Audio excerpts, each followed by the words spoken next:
त्यांनी असंही म्हटलंय की त्यांचं सोडून द्या तुम्ही, ते कोण आहे? ते कोणी खूप मोठे नेते आहेत का?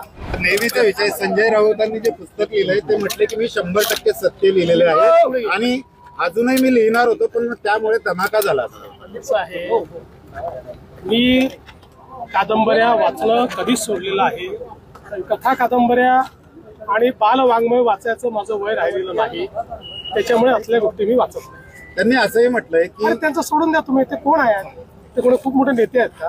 तर महायुती ही जी आहे सोबळावर निवडणूक लढणार आहे का आगामी? मी कालच सांगितलं की महायुतीमध्येच लढेल.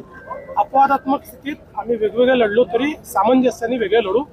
एखाद्या महानगरपालिकेत किंवा एखाद्या जिल्हा परिषदेत वेगळं लढावं लागलं तरी सामंजस्य असेल, पण ओव्हरऑल आमची महायुतीच असेल. डीजी लोन 2 वर्षापासून रखडलेले पोलीस विभागाने नाही दिले आहेत, ऑलरेडी चालू केले. Thank you sir.